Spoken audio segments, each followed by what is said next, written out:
them come. This is their fate. All right. Welcome back to the House of Wolves podcast. I am your host, Deontay, with my near and dear friends, Jalen and Josh, just in case they don't feel the love is there. We got some topics for you guys today, but before I do introduce all of that, as usual, gotta ask how my fellas doing. Josh, Jalen. I'm good. Moved into a new spot.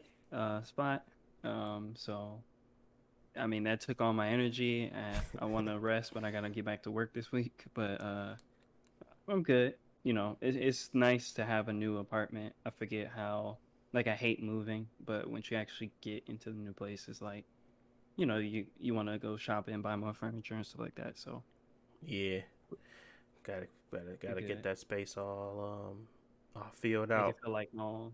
Yeah, that's cool. That's cool. Yeah, that's definitely facts. Shoot, I'm good. Just same thing like Josh. I just moved into a new place. Hey, I did go to IKEA, like I had told you a couple weeks ago. I was like, I'm about to get everything. My place gonna be fucking cold, man. But I think that's settling down a little bit.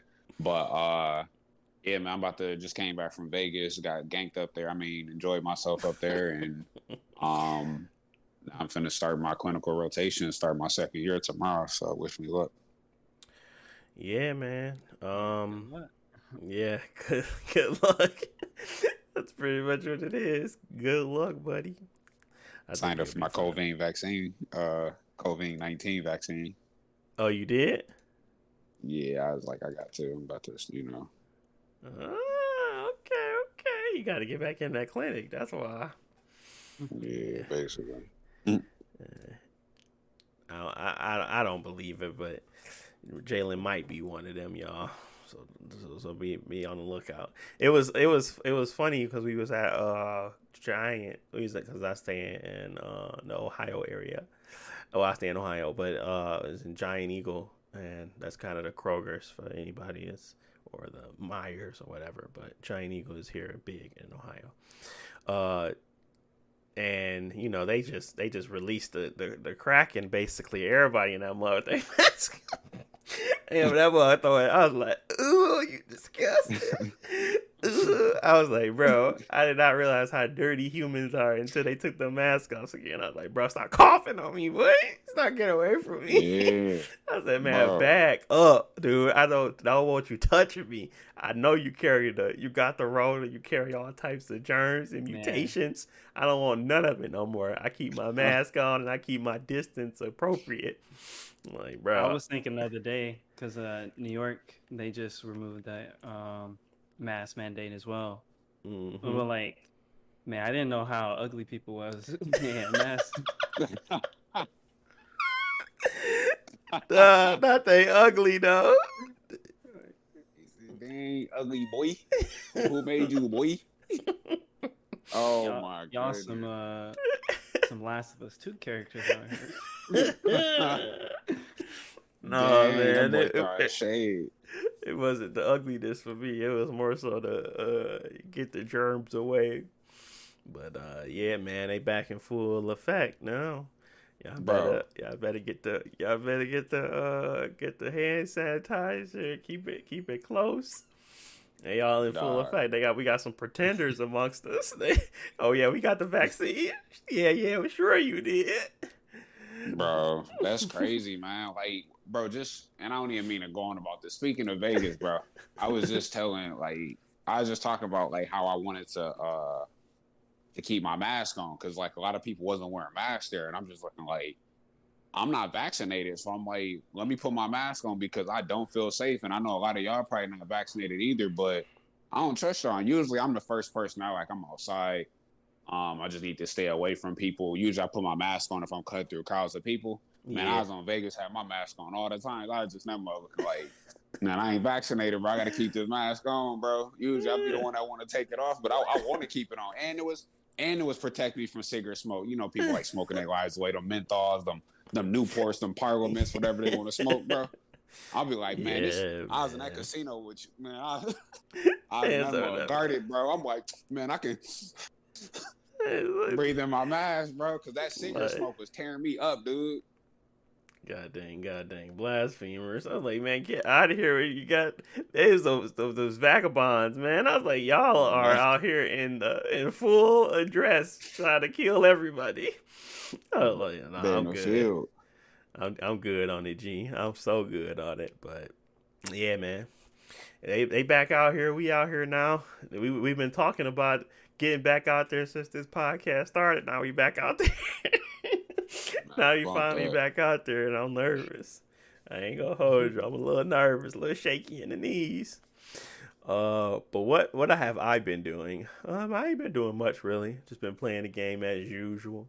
Got some new stuff that we were playing, which I wanted to introduce a new segment as well into the podcast. Basically, what y'all playing right now. Normally it's the same thing, but I got some interesting things I was playing this weekend with my wife.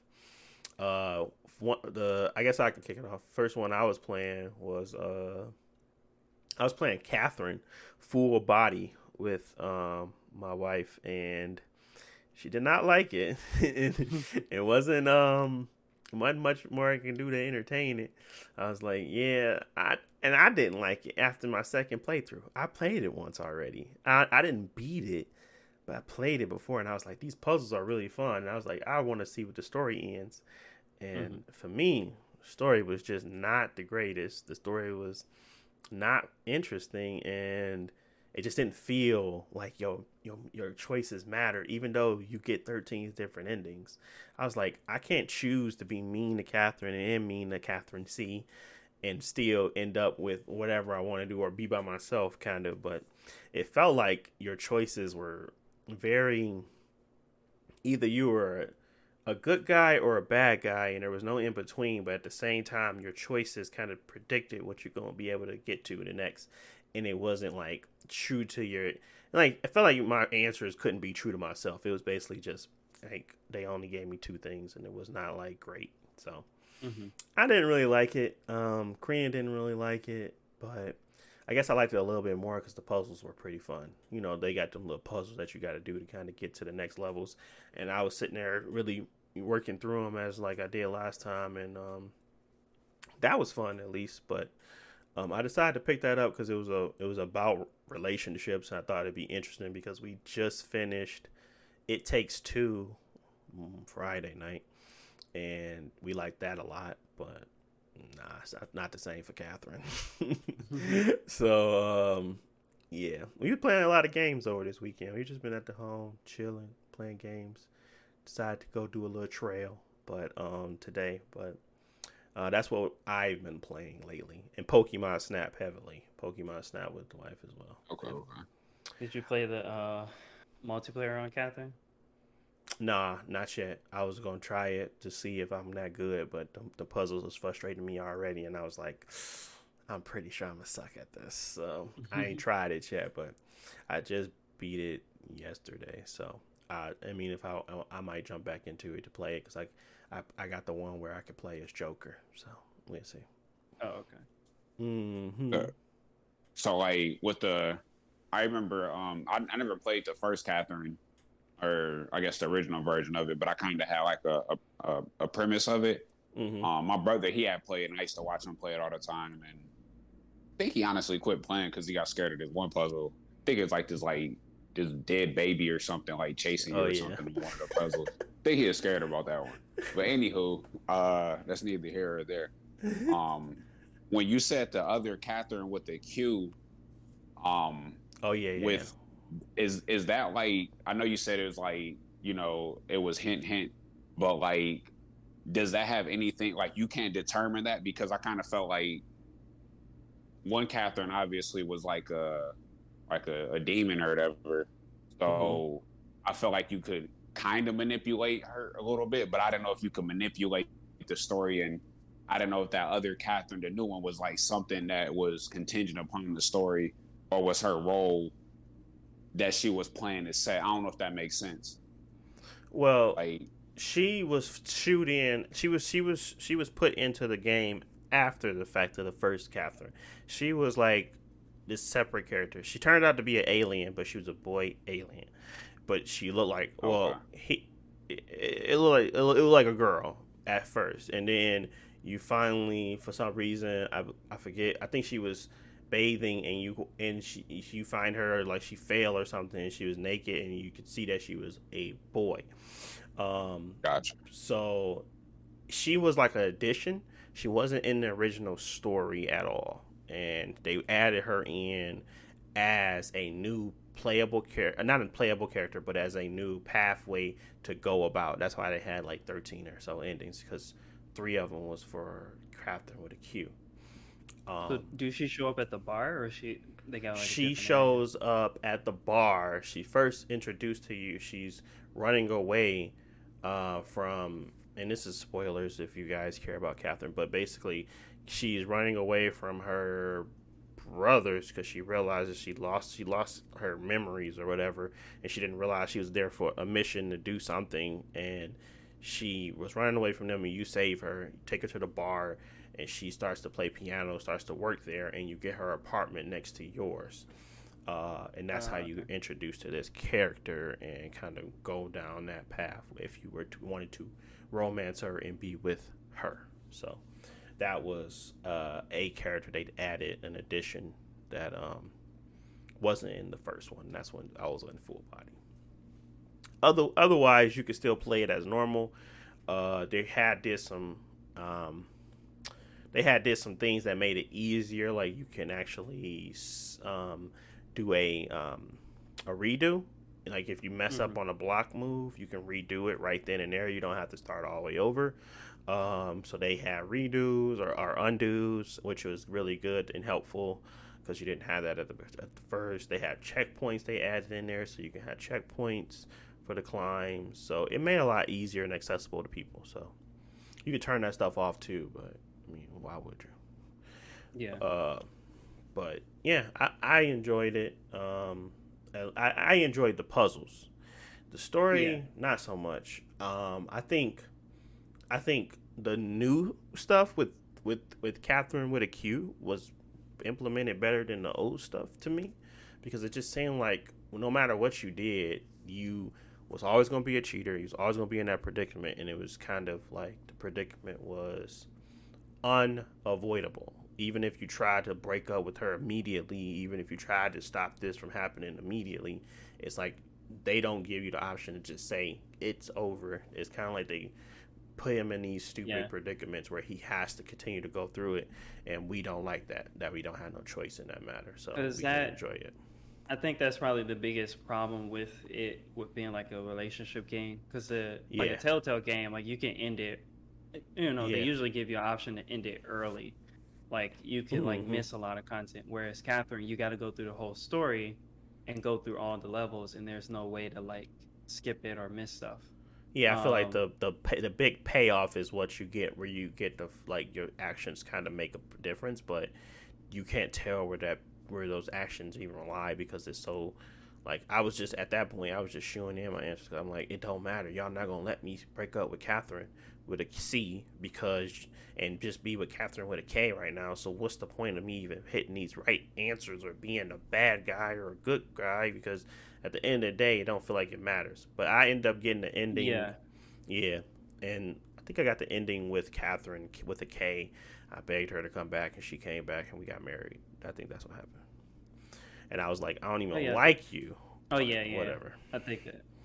Because there are a lot of, like, the neutral endings all kind of suck. Like, they all sucked, really.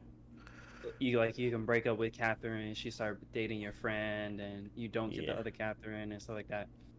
I think the main thing is, like, the game, they make you think you can choose your decisions, but it's not really about that. It's just your perspective.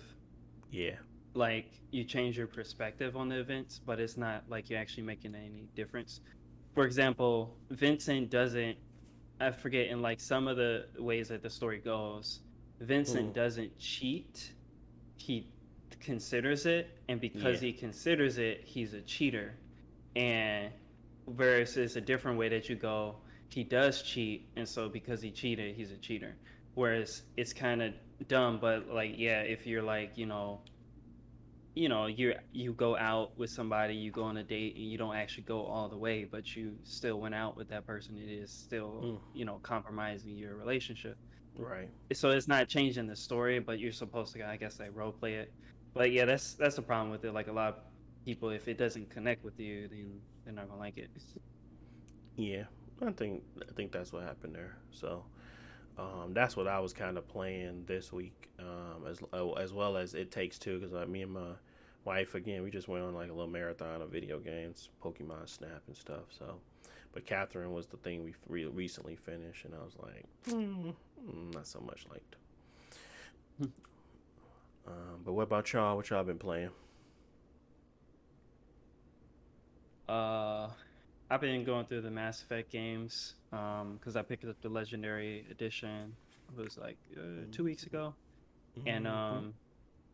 yeah, it's the remaster of the first three games, and I was just going back because I feel like I liked all of them, but I wanted to play through them again because they're pretty big RPGs, and you can do like a lot of different things.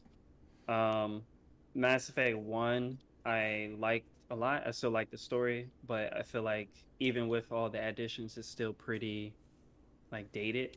Like the Mhm. gunplay hasn't been improved for the remaster, but the enemy AI hasn't. And pretty much in Mass Effect One, the enemy AI is pretty like stupid. They don't really do much. Um, so like that's a issue with the game, but they would just have to remake the whole game at that point. But the story is still really good, and all your decisions that you make in that game carry right over into Mass Effect Two. And two, I remember liking a lot, but it's like really complicated. Like a lot of your team members can die throughout the game, and you get like a bad ending and stuff like that. So I'm going through and trying to make sure I do everything correctly. Um, Gotcha. I remember the gameplay being like a big improvement on the first game, but going back to it, it's still pretty stiff. Like, just think of it like Gears of War. Like, you go back to Gears of War 2 or 3, and like, the cover system is weird, and you can't Yeah. like run or things like that. Because like Mass Effect 2, I thought there was a dodge button, but there is no dodge button in Mass Effect 2, and I just remember that from Mass Effect 3, which actually has the really good combat that people remember and things like that.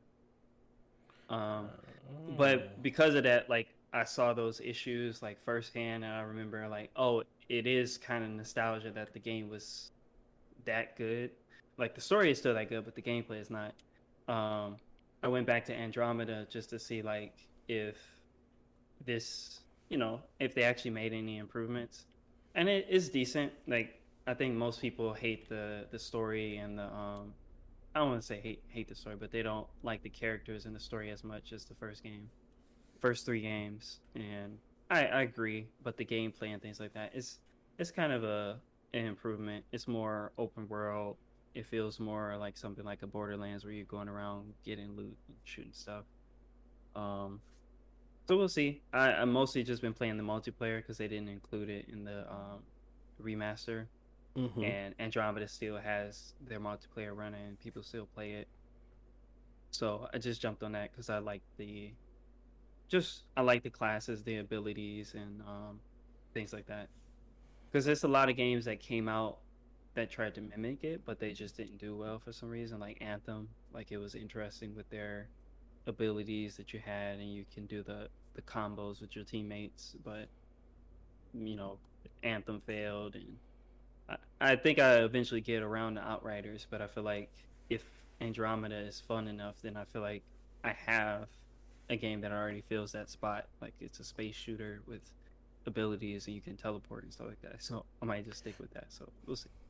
Yeah. Uh, yeah. Uh,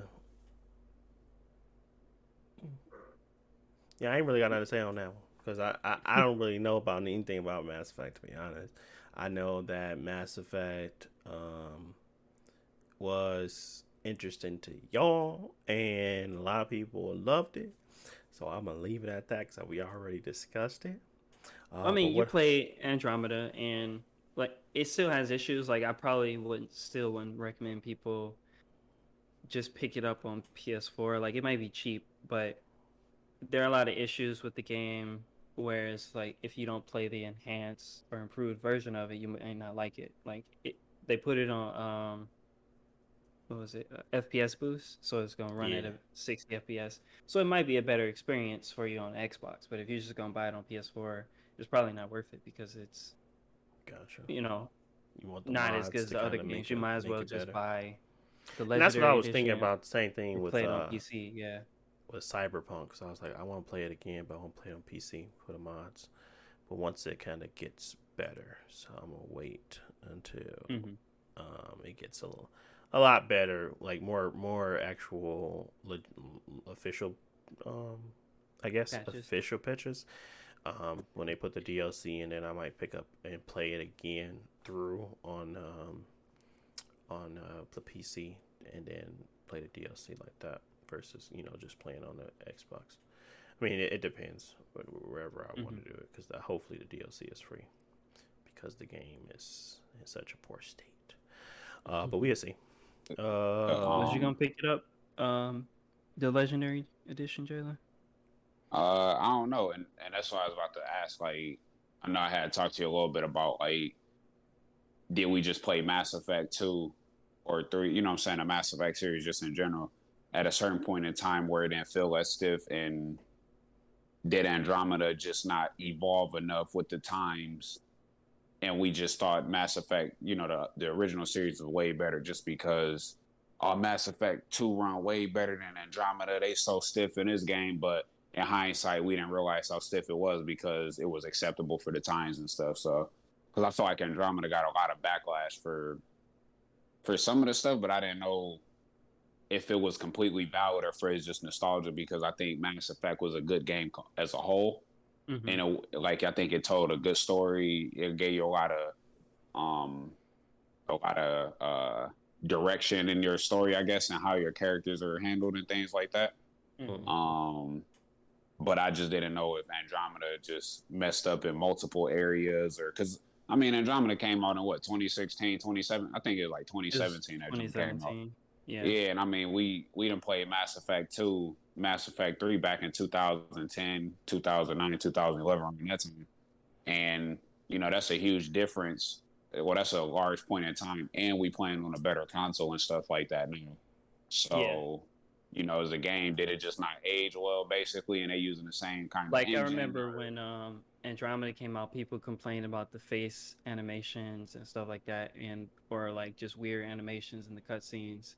And if you could just go back to Mass Effect 2 and 3, like they have those same issues. Like sometimes people have like weird faces or their eyelids are weird, or the animations and cutscenes are weird. I think overall it was more acceptable because it was like one of the first games, not first, but it was the biggest RPG like with like a deep story, and so people enjoyed it, and so like you forgive a lot of the issues because you enjoy the game. Whereas Andromeda, like people were expecting, I guess, better quality because this is the new sequel, and it's got better graphics and stuff like that. And even if it's hitting the same quality bar, they're like, well, this looks old. It's not modern or cutting edge. So that was one of the issues. And then two, like people just like the story from the first trilogy. Like they like Commander Shepard, and if you put like a uninteresting protagonist after Commander Shepard, then people are gonna complain. Yeah, basically, and that's like, what happened. Going back to you said what? And that's what happened. Yeah, like I mean, Mass Effect didn't do nothing crazy. Like the old ones didn't do nothing crazy. Like with the faces is like missing and all that. That weird stuff it was doing. But like, I remember plenty of times on Mass Effect 2 where it's just because they used to complain about like the abrupt and like the stiffness, how the characters used to reset. You know what I'm saying? It's all that weird stuff. Like the fluidity of the game just isn't there. But in Mass Effect 2, it was they used to make videos and memes and stuff about this, about Shepard smacking or punching that reporter lady and stuff. You know what I'm saying? All type of stuff. And it's just these abrupt, stiff movements that's just not good. Like, but it's funny though. It's funny. Like, so I think people thought it was okay because they used to What he be like? Well, maybe, and then you just hit the renegade button, like he won't finish his sentence, and just weird stuff like Yeah, that. all And the that, renegade stuff is weird because they be talking and then the camera just shifts and all of a sudden you just punch somebody. yeah, it be sloppy. It's not fluid, but Yeah, it's kind of funny. like Telltale games, Deontay, where the story can change so much. Like the cutscenes aren't as like high Oh, they quality kind because of break them up and like put them yeah, pieces every time the together. camera changes to look at somebody else, it could be a different scenario because this person died, and so the camera's gonna go and point at somebody else because they're not there. Right. Yeah, so Okay. people are just giving. That's why I thought people was tearing Andromeda up. Then that's why I was like, let me just give it a shot, and that's why I still gave it a shot because I remembered how Mass Effect was and stuff, and I'm like, yeah, I think they just went a little over the top with some of that stuff just because. Yeah. But then I seen the little pea shooters and the glitches and the death animations and stuff like that. I'm like, this like Mass Effect 3 except worse. So I remember. Yeah, Mass I still Effect 3, think you could that flip over the reason thing and just it's bad, bro. Yeah, I still hope they come out with the Mass Effect 3 multiplayer because I still feel like that's gonna be the best one that actually holds up, where people just jump in and like it. Because the playing it on Andromeda on PC, that's the things that I installed. Like I fixed the guns so they don't feel like pea shooters, and like you're not fight enemies for like 10 minutes and stuff like that. And remove the stiffness, and like it had a weird camera, so like if you play it on PC, like you can fix those things where it doesn't feel like a low quality game. Um, Whereas you didn't have to do that with the old games. Like they're old, but they're still like that. I guess they were modern for when they came out. It's just they're old now. Whereas, like I said, Andromeda when it came out, compared to any other game that came out that year, it probably was like on the lower end or like the worst third person shooter that came out that year. And so it still has issues. It's not as bad when compared to The it's still legacy stuff. a great game. Yeah. Okay. It's the worst Mass Effect, but it's still not a bad game, I guess. Gotcha. Okay. It just had a okay. high standard to meet. Yeah, it had a Yeah. standard and it really probably I didn't feel meet like it if that well. the ending of 3 wasn't bad, people might have liked Andromeda more. Did you 'cause finish Andromeda yet or no? No, I gotta finish Mass Effect 3, and then I'm gonna go play all the story. I probably put like I caught up to where I was the first time, and okay. after that, I just start playing the multiplayer. Gotcha.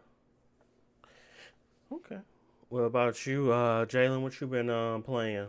What's on the docket for you?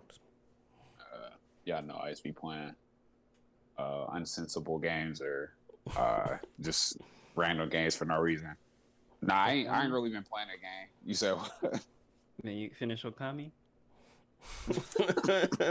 Man, what game is that? What you talking about? Oh, Kami, who? man. Man, that game took too much. You have to know exactly where you at if you're gonna go to a walkthrough. And I found half the issue when I was playing that game was trying to figure out where I was in the walkthrough. And I was like, I'm spending way too much time doing this, and I don't feel like playing no more. Dang, son. Dude, them walkthroughs, man, they wasn't helping me out. I'm like, I don't even know where I'm at.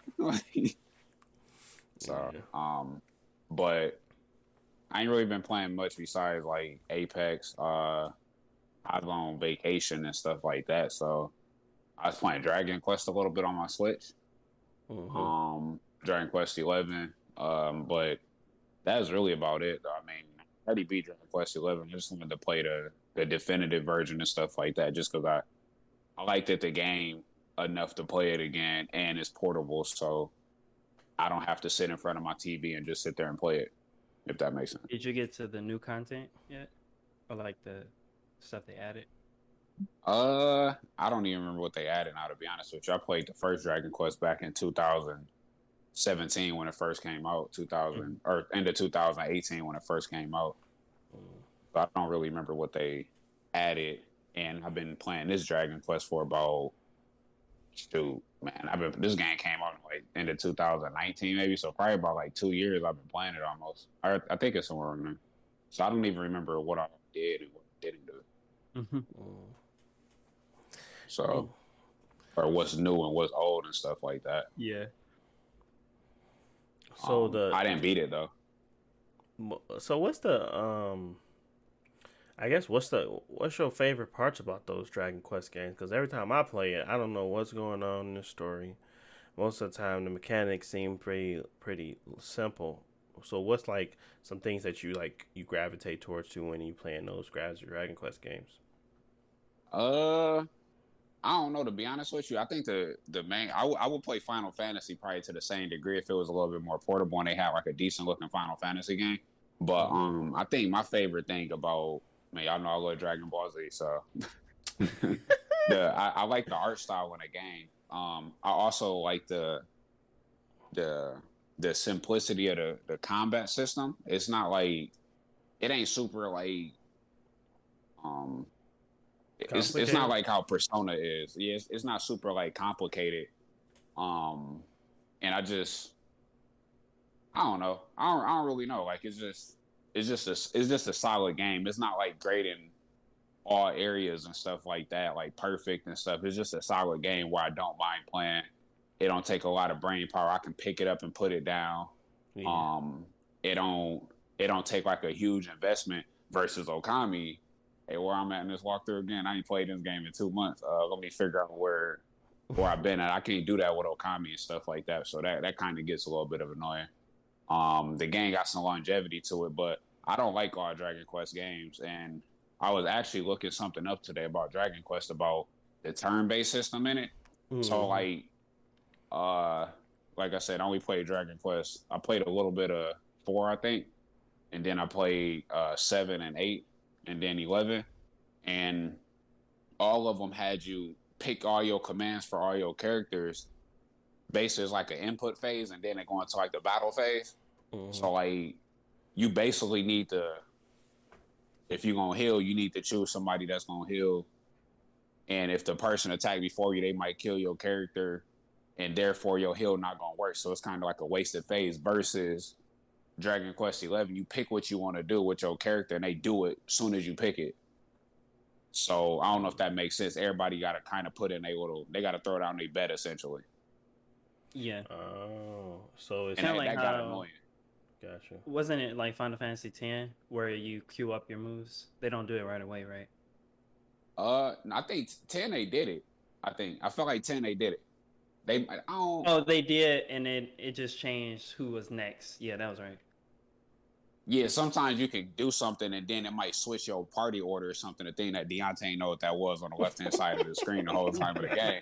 But Hey man, you might stop bringing defend out and they old might- stuff. That's old, man. That's old.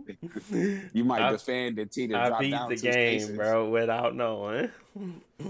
Yeah, Man, I feel like an idiot. I know. That's yeah, funny. you limped across the finish line. That's right. Yeah.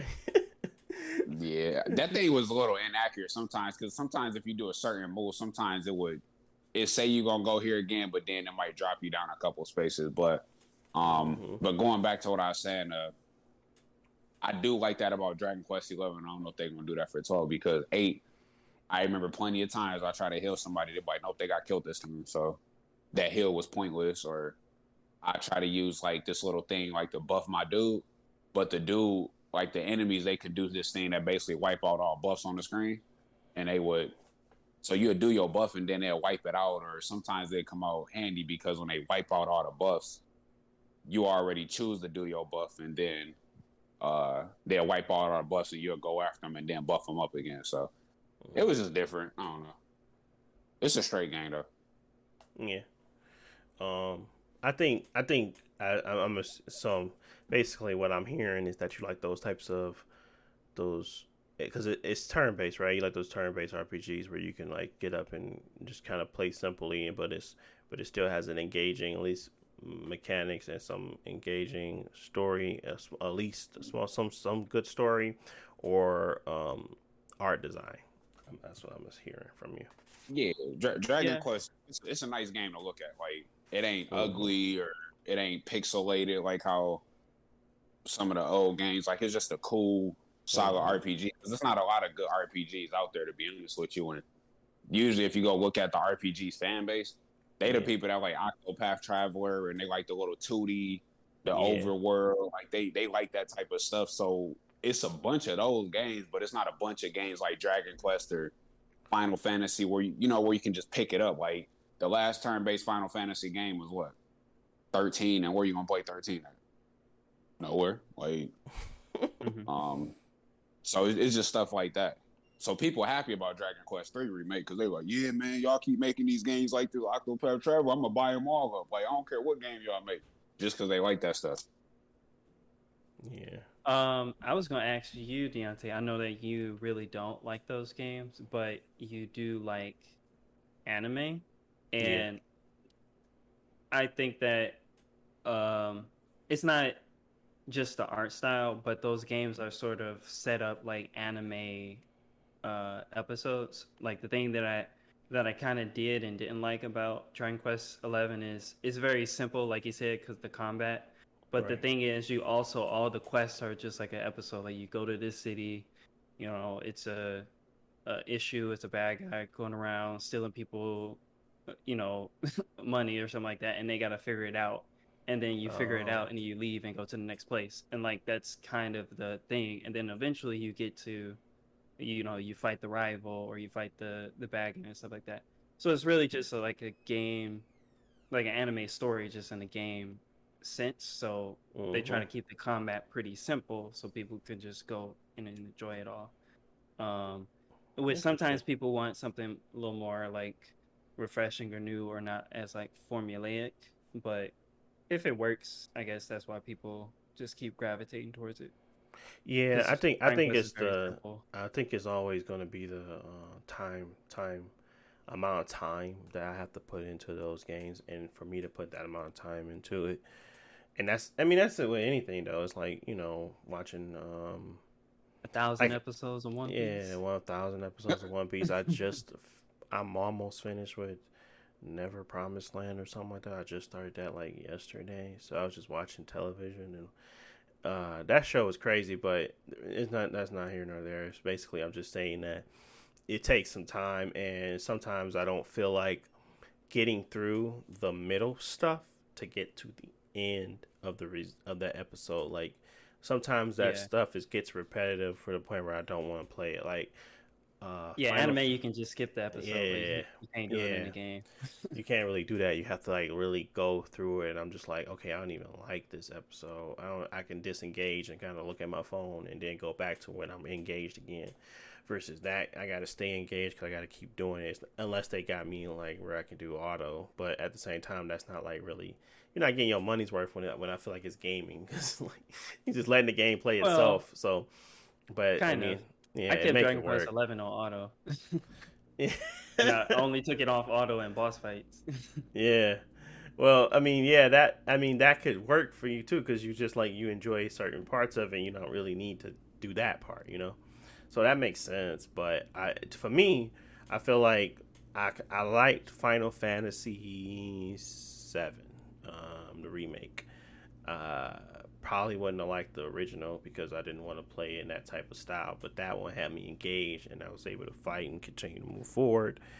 I don't like how they piecing it together, but at the same time, this might be better. This might be better for me because they're breaking it up and I don't have to play a 90-hour game or something like that.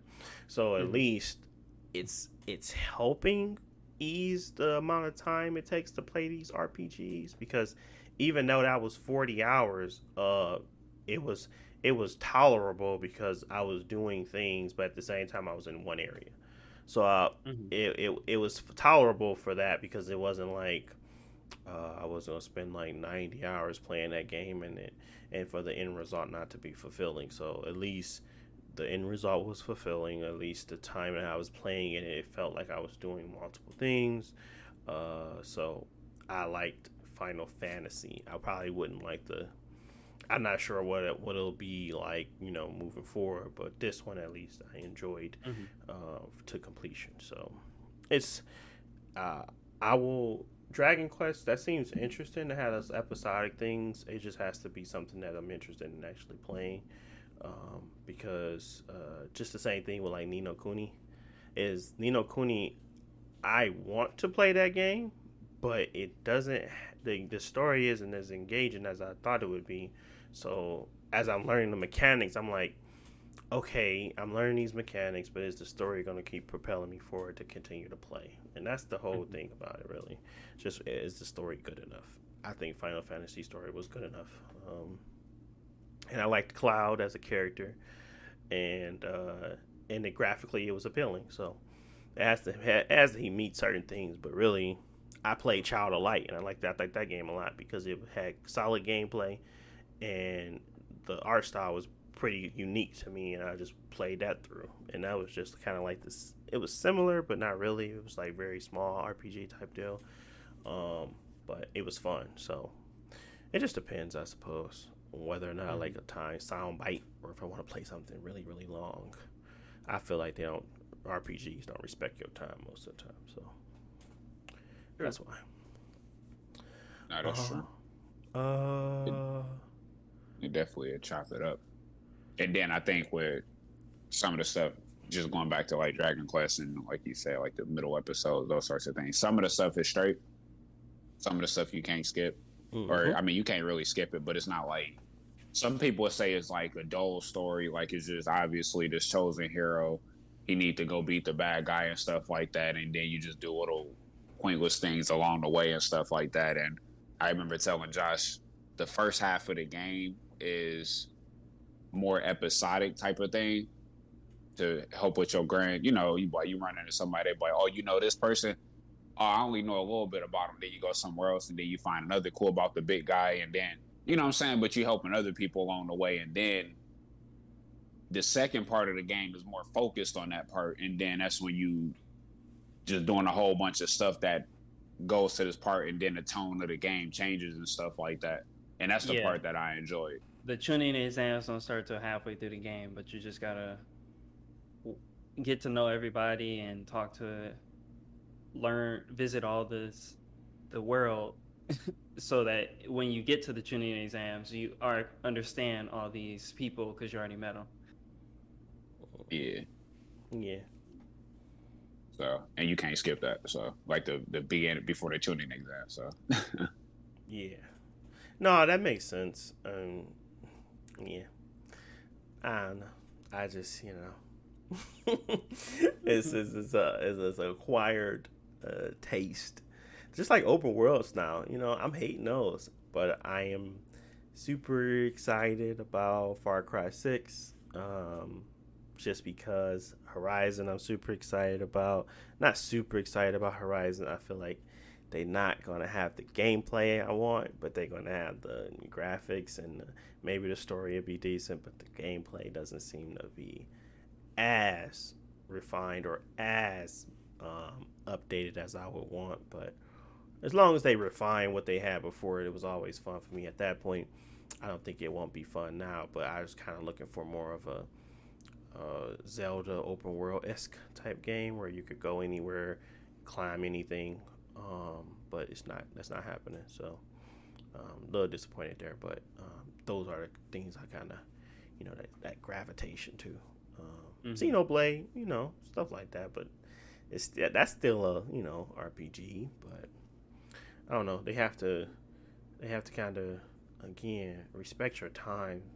And that's why I stopped playing Xenoblade, because they weren't respecting my time. They want me to go grind. I was like, bro, y'all don't respect me, bro. So I'm not gonna finish it yet. I know my muster up the time, bro. I have to muster up the time to get up in there and do it again. So yeah, that's where I'm at with them. But we've been talking about that for quite a while, actually. About the games we currently playing. But the next thing we want to talk about, because we didn't get to it last week, guys, and I don't even think I introduced the topics, but first thing was the segment. Next thing we were going to talk about was Apex, and I think the last thing we were going to talk about was some of the stuff, maybe stuff that we're interested in moving forward. But let's talk about that Apex Season 9. We never talked about it last time. This is the game I'm playing probably the most right now.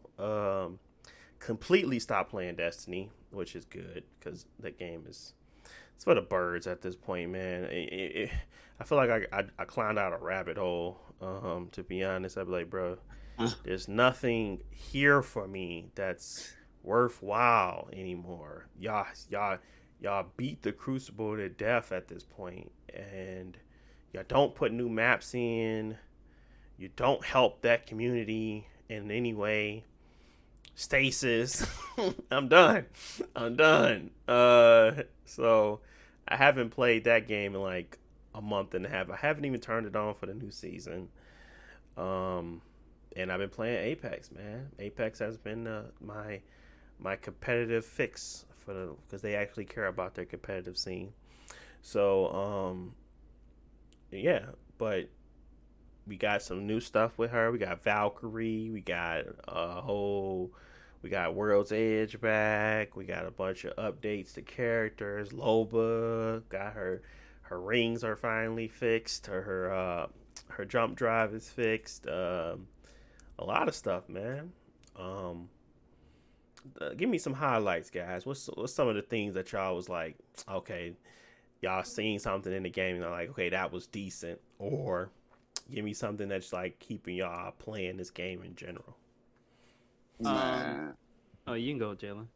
I was about to say a quick comment. Jalil actually started playing Destiny on the PC, and he was like, "It's really not that bad, man." And some stasis pretty cool, and I was just looking like, "Bro, what? You didn't stop playing Destiny, and you come back to Destiny at this time?" I'm like, "All right, bro." But I digress. I just had to say that because Jalil done picked up your habit. First. Yeah, First one out. Man, we wouldn't let him use his Monte Carlo in the raid. Yeah. Get a Gallahorn. I don't like using that. I'd rather use the icebreaker. He was talking about that Monte Carlo. He said, I like how it works. I was like, man, put that thing away. It's able Supercell. I'm like, Jalil bro, is can hilarious. you please use the good gun? You're like, no, I want to use what I want to use. Man, Zago's a good gun, man. For the builds. Monte Carlo. Yeah, he didn't want to play the cookie cutters. I'm like, bro, you wasting our time.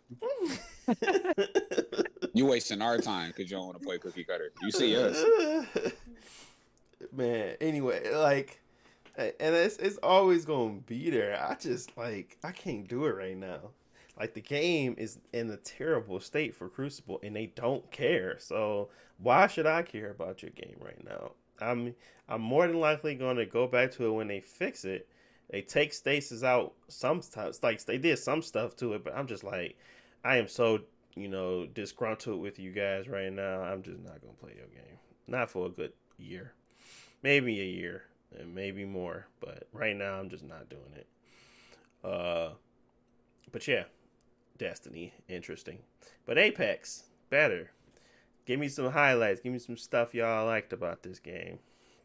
I was gonna say, even though it has issues, and I don't know if we'll play it all the time, Arena was pretty fun. Just cause like the biggest issue I had with Apex and like battle royales and in general is like sometimes you waste like 10, 15 minutes, and then you just lose in the first fight you get in, and it's like I just wasted all this time and we lost. Whereas like arenas, you can at least avoid that. You get right into a fight, try out the characters and the guns that you want. And just play the game. So depending on what type of mood you're in, I still think the battle royale is more, I'd say, satisfying to win because the odds are more against you. More stacked in your yeah. Because sometimes arena, like, you steamroll a team. I just think they just got to figure out the matchmaking and get stuff working right. Maybe they got to bring in ranked, but eventually once it gets like competitive, I might enjoy that more. But I like that they have a different change of pace for the game. Yeah, that they're actually going to keep around, not get rid of after the season over. I know you've been playing with Valkyrie a lot. Tell me a little bit about her. Yeah, I know. Like you too. A lot of people at first didn't like her because she's not because you can't shoot and fly at the same time, and so you just have to play it a little bit differently than what people expected, which is cool. Because like before she came out, I went back to Titanfall, so I got used to having more mobility, and I just like her mobility, like just being able to run away, fly around a building, and then just reposition yourself. It is great for that type of game. I no longer feel stuck like in a corner. her tactical shooting those rockets is actually pretty good. That's got us a couple wins. Yeah, I like the new character. So I just been using her because for a while I didn't have a Apex character I like really liked. So we'll see. Hopefully, they don't nerf her too much, or hopefully I just want them to add more interesting characters. Like I like Rampart, she's cool, but Fuse just wasn't really interesting. Same thing with like Watson. Like they're okay, but their abilities are just not that interesting. Yeah. Okay. I could be coming in when she be flying 90, but you start pinpointing all your targets on it. Yeah. That part would be helpful. At least you know what you're getting yourself into rather than, Mm-hmm. Yeah, and it don't alert anybody like Bloodhound. Like his is cool, but they can see you as well. Yeah. Yeah, that's true. That's true. That's very true. Because you can see the sonar detector. You can see where it's coming from. And if you want to engage him, you can. They might have more information than you, but you can still try to engage where he is. And if you got the high ground, it might be better for you to try to engage from that area too. So, as they're running up to buildings, things like that. So, what about you, Jalen? What you got? What you got for this game we play constantly? He got the double res. Yeah, I mean, Lifeline. I only play a Lifeline, so I mean, I don't know. I think the biggest thing is like I think I started finding just a little bit more enjoyment in the game once I got better at it. I think I probably mentioned this before. I remember he was like, man, I ain't trying to play ranked with y'all because I ain't trying to have my rank drop, man. I'm like, dang, bro, that mean we suck. Like, first off, I sucked as well. Us. I just was like, if I'm going to try to get higher, that's all. I mean, it's no point of us you playing. Try to, yeah, you ain't gonna play with us because we're not gonna help you get higher. we were trying to have fun, not try to be serious at that time. We're not serious now, but that was at that time. I was more so taking it like serious more than you guys, and I didn't want to do that. Yeah, back then I would have fell asleep in the middle of the match. So yeah, man, who you telling, bro? I'm like, man, you trying to play this game again? But it's cool. I mean, I got a lot better at the game. Some guns that I was like, I remember even playing a game at a certain point in time, like, man, if I ain't got an R301 and a G Scout, man, I can't fight nobody, man. Like, I'm not using no Re 45, no alternator, none of that stuff. Now I be in the mode, like, man, I get an L-Star, melt you real quick, like. So I know it's still certain guns I can't use, like a repeater, like a Mozambique, stuff like that, because I just don't find them viable and don't know how to use them really. But I do adore the fact that in Season 9 that they help Lifeline her drone. How fast they recover you and stuff like that. Like that helps out like a tremendous amount because before it was like I always felt like I was left behind and stuff, but now I feel like I can heal up enough to go, say help y'all out and get my shields up and all that type of stuff. I don't like that they removed their shield and stuff like that. It's not the end of the world, but I mean, I might get my boys thirsted or something like that because I'm trying to heal them. But I do, but I mean, I think the biggest thing, man, that alternator go crazy, bro. That boy be working. That is a must-have weapon. Yeah. So. Yeah, that's very true. It's just I like it more than the Spitfire. Yeah, the alternator is by far the most consistent weapon I've ever used. Its consistency is really what's important. Spitfire it can be consistent, but I don't like how the Spitfire has no strafe ability. So when you're engaging these fights, sometimes you want to have the ability to kind of move around because this is a lot. All this game is mobility with weapons, so you just got to be moving. You can't be sitting still. Most of the time, you sitting still, you're dead. And if you're moving, it's really hard for them to track you down, really hard for them to ping you, really hard for them to keep you like, okay, we finna push him because he's in this area, but I'm already gone. So those types of things makes it harder for the enemies to keep an eye on you, and that's really what's important in this game is just movement. So keeping that stuff there, that's kind of the importance, I guess, the important part of it. But really, I've some of the things that I guess some of the key things that I've really enjoyed out the game as of late has been playing with all the characters. I really feel like all the characters are in a good space, and I feel like everybody is viable. Even the worst characters that are people that's not less picked, I would say, are viable.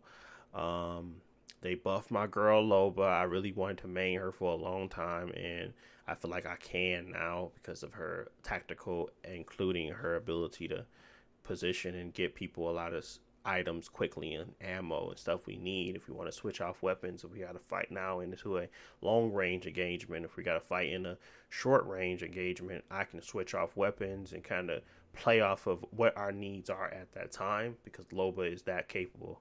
So all of these characters have truly changing abilities in the game. I know what Josh said about his movement character, and now he has the ability to, assist us when people are pushing. He can stop people from pushing with missiles, and he can also be versatile when it comes to the World's Edge or even other Olympus maps where he can get up and above and below people quickly and reposition. So, and then he can reposition the whole team. So, a lot of the characters have meaningful things that they can do.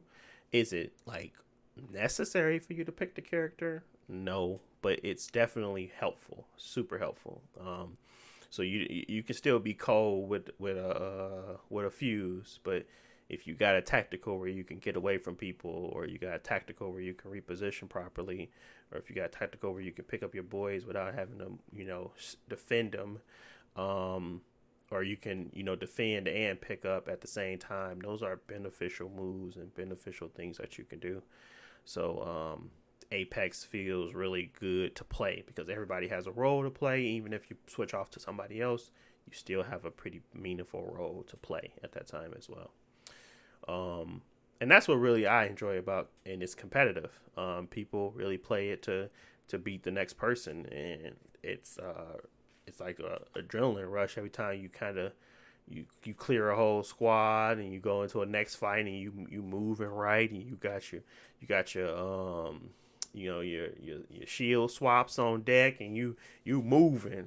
That stuff, it feels incredible. And the same thing with arenas. My thing with the arenas, as Josh was stating earlier, was that simply it's too inconsistent. Most of the time, you're either gonna have a really good fight or you're gonna have a fight that's not so great. So the inconsistency is really the problem there. If it had a rank mode, it'd probably be better. And they have to have some type of incentive for people to play that mode over the other, kind of like a Trials. I don't know what that could be. I don't know if they have some standalone cosmetics that they put in there that's like all based off around arenas. They have to also be able to give us a way to engage arenas and show off our achievements in arenas without having to swap off our achievements with Battle Royale. Once they get that stuff down packed, I think it'll be a better experience for all. Yeah. Hopefully they keep building on it, which is, I'm glad they've already said it's going to stick around. And because they've had some of the like weekly modes have been cool, but they leave too quickly for it to actually like iron out the kinks and make it like a fun game mode. Yeah. Yeah, I think I think Apex is in a pretty decent place. The arenas, like you said, it could be done a little bit better. And then just echoing Josh, like the battle royale just felt more satisfying. The play and to wipe the team out, the switch between stuff, like Deontay is saying, like, just real quickly, it's just real, like, Frantic. we trying to like survive and stuff. And arena mode, like you say, it's inconsistent. Sometimes I feel like the game sometimes going a little too long too, especially when you is playing those teams that you just wiping. you just like I don't even feel like playing. Like I remember a couple teams I got a little sleepy playing because I'm like, no, we got to play 5, 6, 7 rounds with these people or something, and or we might jinx ourselves when Deontay called the other team sorry, and then they come back and scrape Man, they garbage. Oh man, Yeah, They and heard they you. come back. They heard me. They're Man. like, "Boy, what you say?" Bro, that happened Yeah. at least twice, bro. I remember it happened twice at least. I was just Yeah, like, I was like, man, I shouldn't have said Jeez. that. I shouldn't have said that. They boys scrape. Like, well, Yeah, well, some well, bitch, beat you know. your tail. Say you still using that same sorry special. Boy, I'll beat you. I was like, man, chill. But yeah, that didn't happen multiple times on the boy. 7 seasons ago.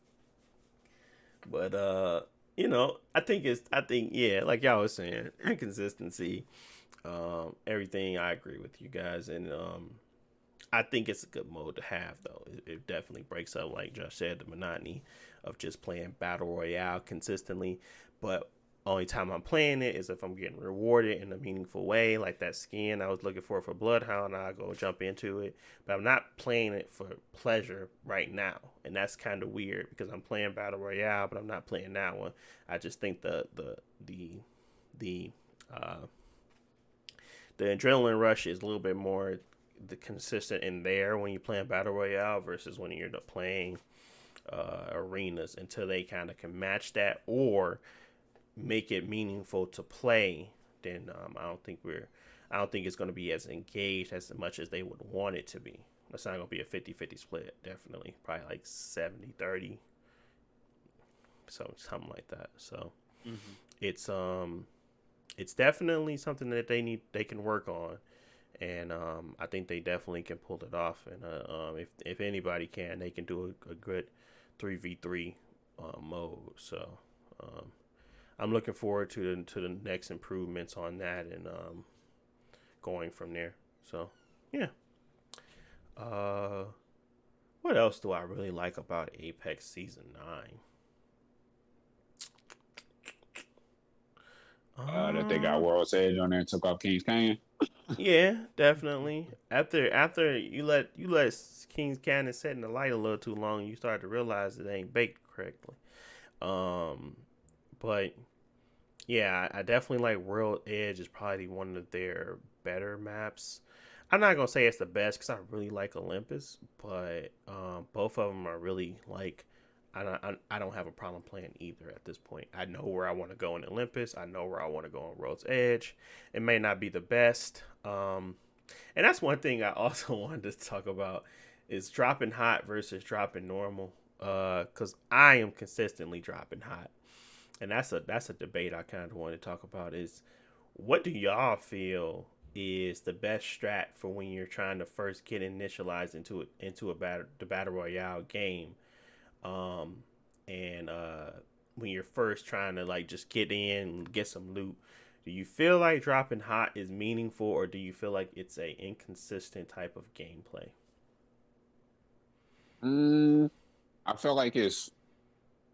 Yeah, I was honestly I don't know because I don't watch like streamers and stuff like that. People play the game more consistently and More strategic, yeah. So I don't watch those type of people most of the time.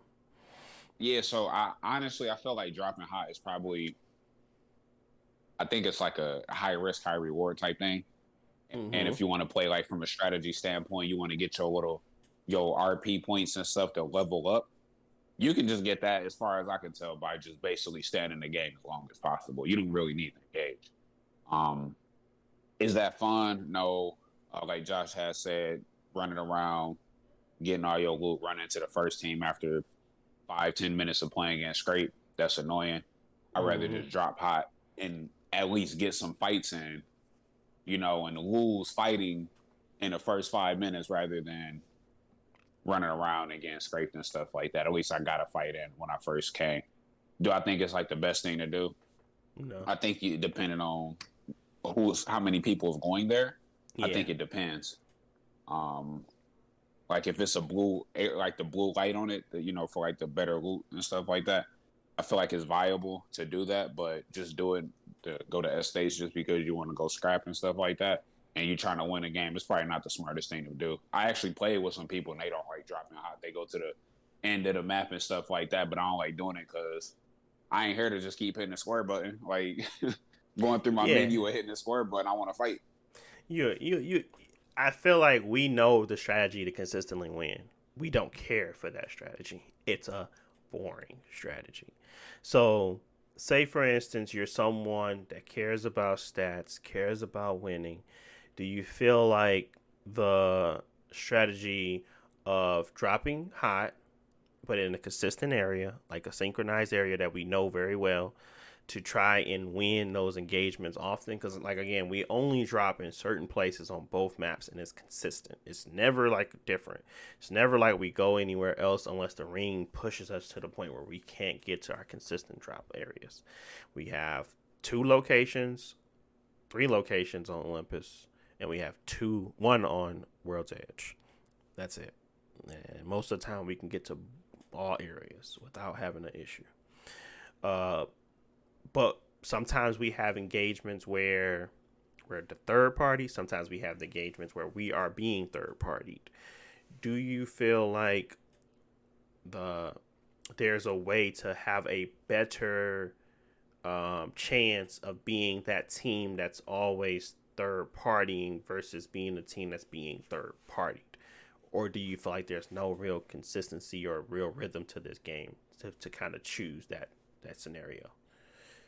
I think that I overall prefer to drop hot because one, like you said, it's more engaging. You get right in there, but also if we are together as a team, most of the other like 15 people that landing there are not, and so usually when we drop hot and we die is because we're all spread out and it's like 8 fights going on at the same time and we just end up getting killed.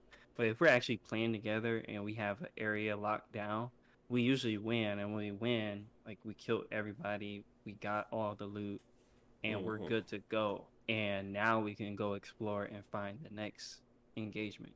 So it's like winning, you do come out on top. Like we're all set to go. We don't really got to look for loot anymore. Whereas when you're scavenging, you land on the edge. Like, yeah, we might find some good guns eventually, but it's just like the amount of time that it takes to get that loot is not worth it sometimes. Because there's been a couple games we get to the end. It's 3 teams left. The other 2 teams got red shields. We got blue shields because we've been running around the whole map the whole time and everybody didn't kill each other. So, like, yeah, we can win still. Like, we just got to outplay them. But they're better off because they've been in there fighting.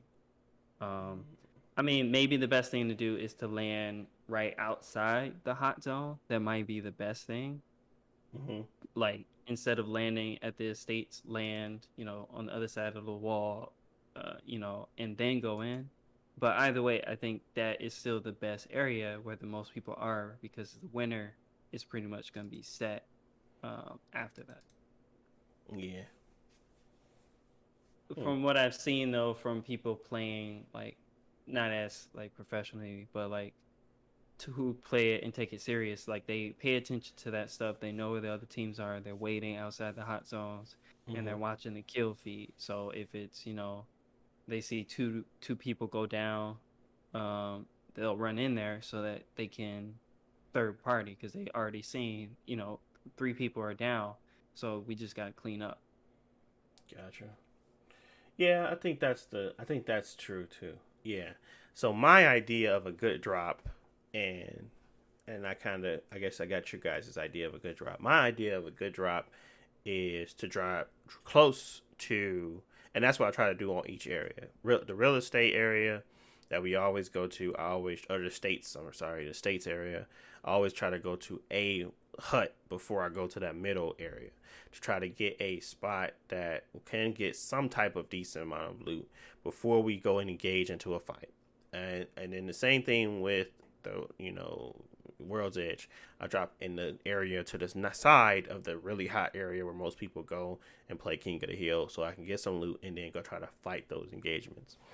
I think it's important to have a consistent route that you take, but it's also important to understand what loot you have and what can you really do in that situation versus moving around to try to get additional loot. Because at the end of the day, I'm trying to come to take that person's loot that I'm engaging with. So I'm not waiting around to try to see what they're going to do next.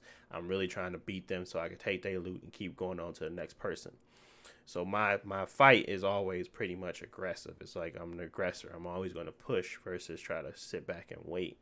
And that could possibly be, the point of reason why we always talking about how we always like to drop hot, because we don't want to sit around and wait till the next thing to come. We want it to actually, we want to get into that engagement. We want to get into that engagement fast. So, that is my ideal drop, is to always drop consistently next to the fight area, grab some loot that probably everybody's not going to engage at first, and then take the little amount of loot I got to go engage the next team. And I think that's kind of how we all think about it. We're not trying to drop hot, as in per se, drop right in the middle where we see 5-6 teams coming at the same time, but we're going to be in that area so we can get to them quickly.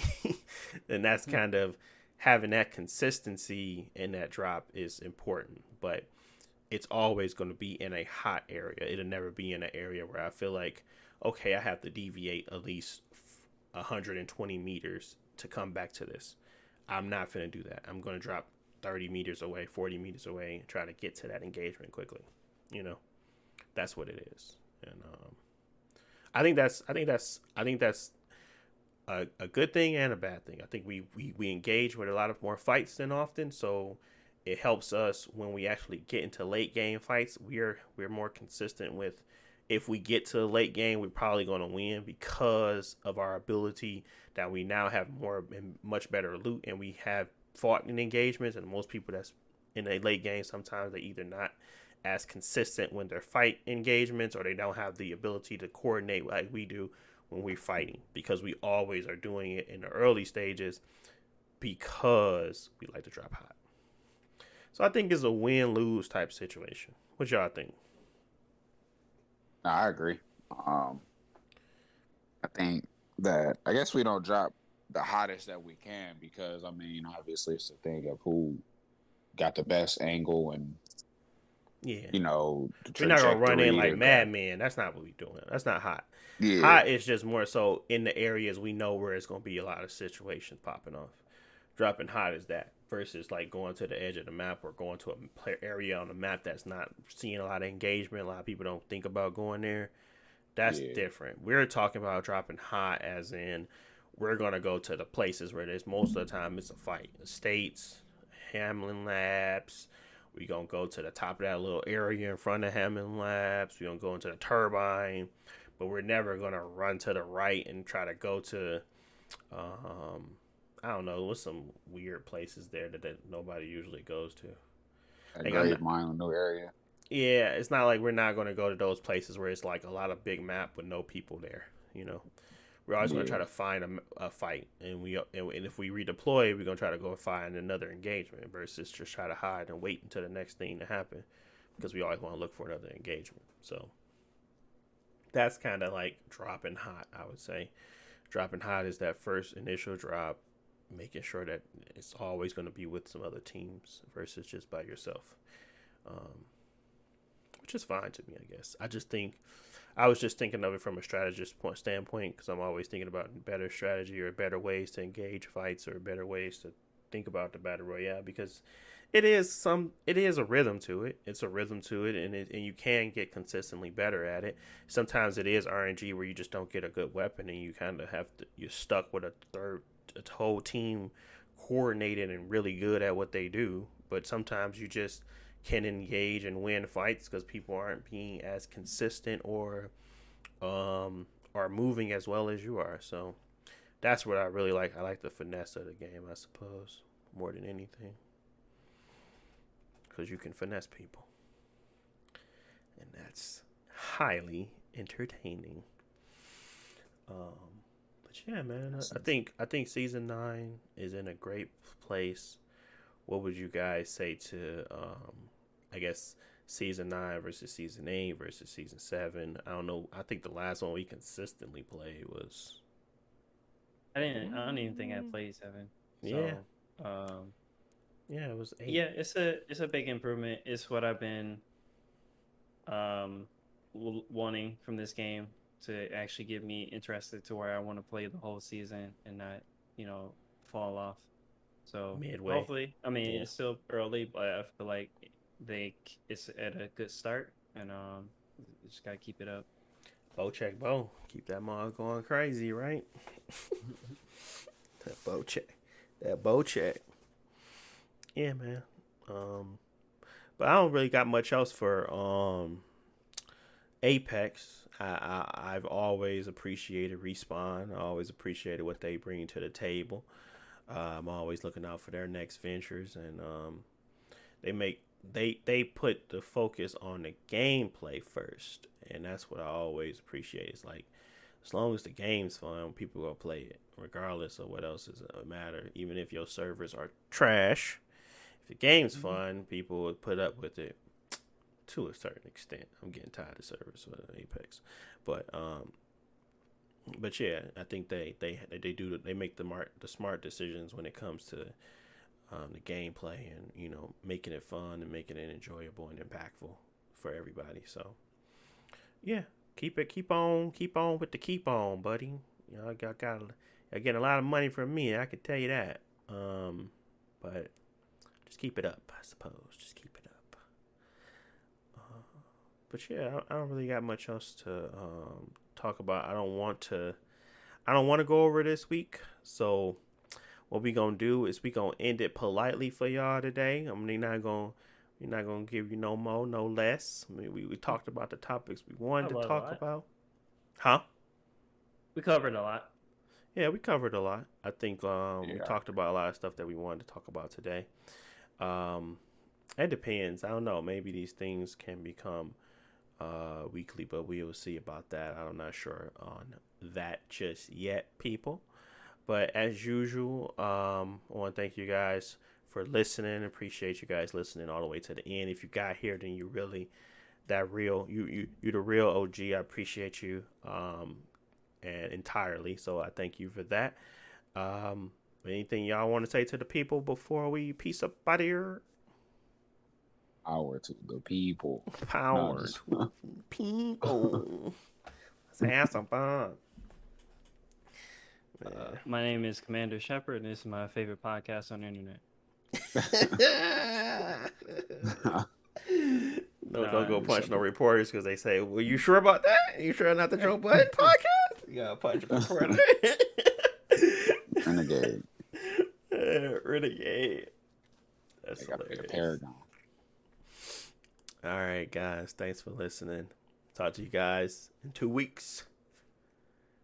Peace.